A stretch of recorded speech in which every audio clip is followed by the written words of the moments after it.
page 3 and 4.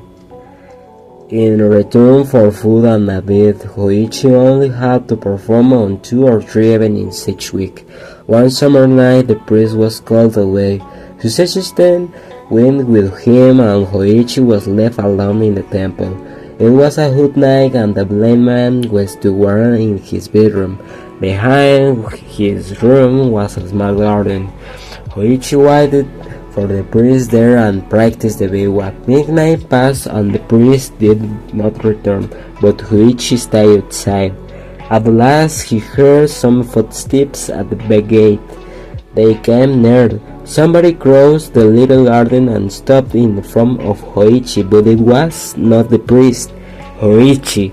A deep, angry voice called the blind man's name. It was the voice of a samurai. Hoichi was very surprised and frightened, and at the priest he did not answer. Hoichi, yes, the blind man answered his time. I cannot see. I don't know what is calling me.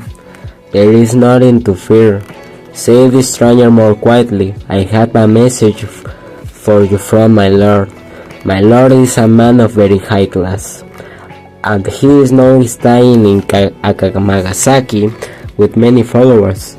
He came to see where the great fight of Danoura took place, and now he wants to hear the history of the fight. He has heard of your skill, and he is waiting for you.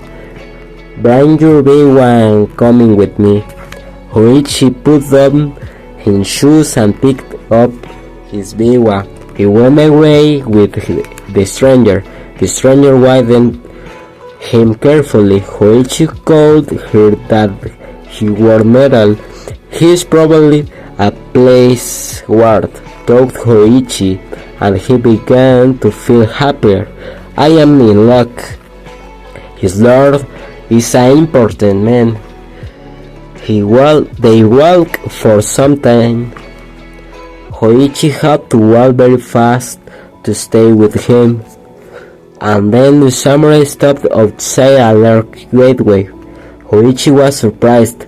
He could not remember a large gateway in that part of the town. Only the main gate of the Amidaji temple. Kaimon! Shouted the samurai. Hoichi jumped. Then he heard the gates opening. They crossed a garden and stopped in front of another strange. Then the samurai cried in a loud voice, I have brought Hoichi. Suddenly there were many sounds, feet hurrying, doors opening, women's voices. Hoichi knew he was in the house of a lord, butch with Laura and Weir. He did not much time to think. He climbed some stone steps. He was told to leave his shoes on the last step. Then a woman's hand waved home across smooth wooden floors. At last they came into the middle a great room. Hoichi felt there were many people in the room. He could hear many quiet voices, all talking together. Their speech was the speech of a lord's court. "Do not afraid, Hoichi," said a woman's voice. "Please make yourself comfortable here on the floor." Hoichi sat down and prepared his biwa. "My lords request you to perform the history of the Heiken speech and music," said the woman.